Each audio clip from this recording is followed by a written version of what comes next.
Hello everyone, কেমন আছেন সবাই? নন্দিনী জার্মানি চ্যানেলে সবাইকে স্বাগতম। আজকে কথা বলবো জার্মানিতে জার্মান সরকার নতুন যে ভিসা সিস্টেমটা চালু করেছে, অপরচুনিটি কার্ড ভিসা নামে। এটা কি ভিসা, কারা আসতে পারবেন, এটা নিয়ে আজকে আলোচনা করব আমার এই ভিডিওতে।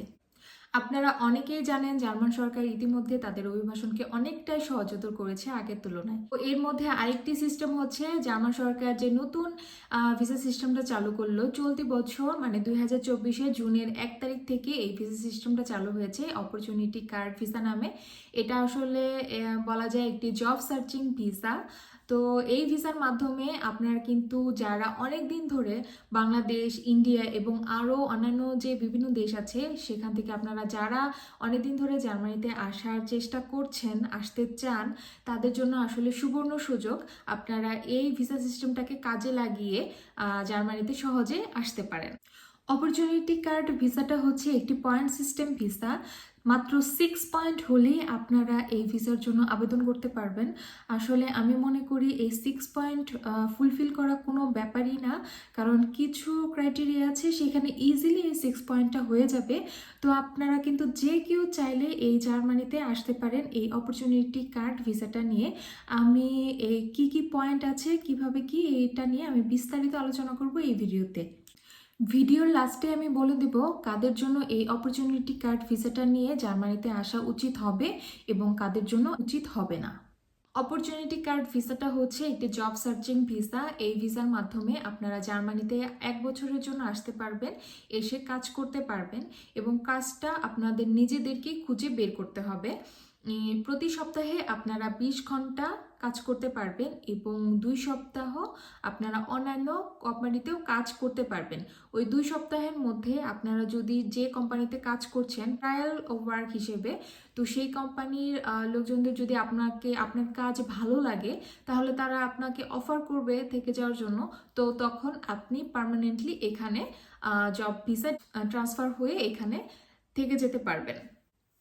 জার্মান সরকার আসলে অনেকটাই সুযোগ করে দিয়েছে, কারণ তারা চাচ্ছে, এমনিতেই তো বাইরে থেকে অনেকেই আসে, তারা চাচ্ছে স্কিলড মাইগ্রেন্ট যারা আছেন তারা যাতে এই দেশে আসতে পারেন, এই দেশে জব করতে পারেন, কারণ এখানে প্রচুর ভ্যাকেন্সি আছে জবের। আরেকটি মূল বিষয় হচ্ছে জার্মানিতে 1 বছরের জন্য থাকতে হলে জার্মানিতে আপনাকে একটি ব্যাংক অ্যাকাউন্ট করতে হবে এবং 12,324 ইউরো ওই ব্যাংক অ্যাকাউন্টে রাখতে হবে, যেটা প্রতি মাসে হবে 1,027 ইউরো করে।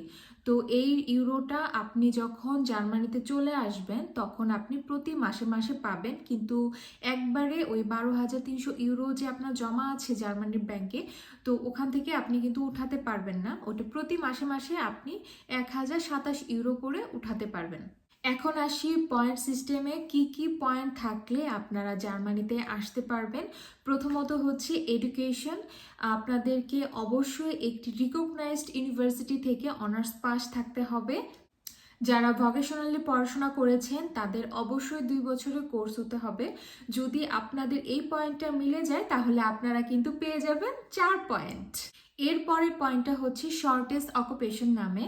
জার্মানিতে আসলে প্রচুর ভ্যাকেন্সি আছে, প্রচুর খালি, যেরকম হচ্ছে মেডিকেল, হেলথ, আইটি, মেকানিক্যাল, আরও অনেক কিছু। আমি আসলে লিস্ট আপনাদেরকে দিয়ে দেব কি কি সাবজেক্ট আছে, সে অনুযায়ী আপনাদের যদি মিলে যায় সেরকম আপনারা কিন্তু এই অপরচুনিটি কার্ডে অ্যাপ্লাই করতে পারবেন। এখানে এই পয়েন্টে আপনারা পেয়ে যাবেন 1 পয়েন্ট। তাহলে দেখেন আগের 4, এখানে 1, 5। এরপর আসি ওয়ার্ক এক্সপিরিয়েন্সে। আপনারা যে সাবজেক্টে লেখাপড়া করেছেন সেই সাবজেক্টে যদি আপনাদের বিগত 7 বছরের মধ্যে 3 বছরের ওয়ার্ক এক্সপিরিয়েন্স থাকে তাহলে আপনারা পেয়ে যাবেন 3 পয়েন্ট। আর আপনাদের বিগত 5 বছরের মধ্যে 2 বছরের যদি ওয়ার্ক এক্সপিরিয়েন্স থাকে তাহলে আপনারা পেয়ে যাবেন 2 পয়েন্ট। তাহলে দেখুন ইজিলি কিন্তু এখানে আমরা যদি মাঝখানের পয়েন্টটাও বাদ দিই, ওই শর্টেস্ট অকুপেশন ওটা বাদ দিয়ে ওই এডুকেশন প্লাস এটা, এই যে আপনাদের এক্সপিরিয়েন্স, এটা যদি কাউন্ট করা হয় তাহলে দেখুন 6 পয়েন্ট কিন্তু ইজিলি আপনাদের ফুলফিল হয়ে যাচ্ছে। তো আসলে এখন যে সিস্টেমটা চালু হয়েছে আপনারা সহজেই জার্মানিতে আসলে আসতে পারবেন। এরপর আসি ল্যাঙ্গুয়েজের ক্ষেত্রে। আপনাদের যদি জার্মান A2 করা থাকে তাহলে আপনারা পেয়ে যাবেন 1 পয়েন্ট, B1 এর জন্য 2 পয়েন্ট, আর B2 এবং B2 থেকে আরও উপরের লেভেলে যদি থাকেন তাহলে পেয়ে যাবেন 3 পয়েন্ট। আর ইংলিশ ল্যাঙ্গুয়েজের ক্ষেত্রে যেরকম আইএলস, এই ক্ষেত্রে আপনাদের লাগবে C1 লেভেল। তো এটা যদি আপনারা পেয়ে যান, এডিশনাল আপনারা আরও 1 পয়েন্ট পেয়ে যাবেন। এর পরের পয়েন্টটা হচ্ছে এইজ। ইয়াং এজ যারা আছেন, যেরকম 35-এর নিচে যারা আছেন, তাদের জন্য আছে 2 পয়েন্ট। আর যারা 35 থেকে 40-এর মধ্যে, তারা পেয়ে যাবেন 1 পয়েন্ট। কিন্তু 40-এর উপরে হয়ে গেলে আসলে আপনারা কোনো পয়েন্ট পাবেন না। আপনারা তাহলে অন্যান্য যে সেকশনগুলো আছে আমি যে বলছিলাম, ওগুলোর মাধ্যমে আপনারা 6 পয়েন্ট ফুলফিল করবেন। তো এই না যে আপনারা এজ বেশি হয়ে গেলে আপনারা এই ভিসা আসতে পারবেন না, 40+ কিন্তু আপনারা আসতে পারবেন। এর পরের পয়েন্ট ক্যাটাগরিটা হচ্ছে রিলেশন টু জার্মানি। তো আপনারা যদি বিগত 5 বছরের মধ্যে 6 মাস জার্মানিতে থেকে থাকেন, তাহলে সেক্ষেত্রে আপনারা পেয়ে যাবেন 1 পয়েন্ট। কিন্তু সেটা অবশ্যই হতে হবে স্টুডেন্ট ভিসা। আপনারা ল্যাঙ্গুয়েজ কোর্সেও আসতে পারেন বিগত 5 বছরের মধ্যে, বা আপনারা যদি কখনো জব ভিসায় এসে থাকেন তো সেটা কাউন্ট হবে। কিন্তু মনে রাখতে হবে যারা ট্যুরিস্ট ভিসায় এসেছেন তাদেরটা কিন্তু কাউন্ট হবে না, শুধু স্টাডি এবং ওই জব, এই দুটোই কিন্তু কাউন্ট হবে, এবং এক্ষেত্রে আপনারা পেয়ে যাবেন 1 পয়েন্ট। এর পরের পয়েন্টটা হচ্ছে joint applicants with your partner. আপনার স্পাউসের পড়াশোনাটা যদি জার্মানিতে অ্যাকসেপ্টেড হয়ে থাকে এবং তার যদি যোগ্যতা থাকে এই দেশে অ্যাপ্লাই করার জন্য, সেই ক্ষেত্রে আপনি পেয়ে যাবেন 1 পয়েন্ট। এটা হতে পারে হাজব্যান্ড হলে ওয়াইফ, ওয়াইফ হলে হাজব্যান্ড, দুজনের ক্ষেত্রে এটা প্রযোজ্য। তো সেক্ষেত্রে আপনারা পেয়ে যাবেন 1 পয়েন্ট। তো এই গেল পুরো ব্যাপারটা। এইটাই হচ্ছে ভাগ ভাগ করে আমি বললাম কিভাবে পয়েন্টটা এখানে ক্যালকুলেট করা হচ্ছে। তো আপনারা নিজেরা মিলিয়ে দেখুন এবার যে আপনাদের আসলে টোটাল কত পয়েন্ট হয়েছে। আশা করি সবারই তো মিনিমাম 6 এবং 6 আপ হওয়ার কথা ইজিলি, যেহেতু এডুকেশন এবং এক্সপিরিয়েন্স এই দুটোতেই কিন্তু অনেকের অনেকটা হয়ে যাওয়ার কথা, এবং অনেকেরই তো 35 বিলো নিচে। তো সেক্ষেত্রেও আপনারা কিন্তু পয়েন্ট পেয়ে যাচ্ছেন। আপনারা নিজেরাও এই পয়েন্ট বিষয়গুলো আরও নিজেরা ঘাটাঘাটি করে দেখতে পারেন। আমি আমার ডেসক্রিপশন বক্সে এই জার্মান ওয়েবসাইটের যে লিঙ্কটা সেটা আমি দিয়ে রাখবো, সেখানে গেলে আপনারা দেখতে পারবেন এই পয়েন্টের বিষয়গুলো। এখন আসি কাদের জন্য এই অপরচুনিটি কার্ড নিয়ে জার্মানিতে আসা উচিত হবে না। সেটার প্রথম কথা হচ্ছে আপনারা যারা জার্মান ভাষা একদমই জানেন না এবং ইংলিশে ফ্লুয়েন্ট না, তাদের জন্য আসলে এখানে আসাটা একদমই উচিত হবে না। কারণ জার্মানিতে আসলে জার্মান ভাষার প্রায়োরিটিটা অনেক বেশি, এবং ইংলিশ তো আছেই এর পাশাপাশি। কারণ 1 বছরের মধ্যে আপনাকে যে জবটা পেতে হবে সেটা নিজেকেই পেতে হবে খুঁজে, কেউ খুঁজে দিবে না, নিজেরই পেতে হবে। তো আপনাদেরকে তো ভাষার জিনিসটা অবশ্যই মাথায় রাখতে হবে।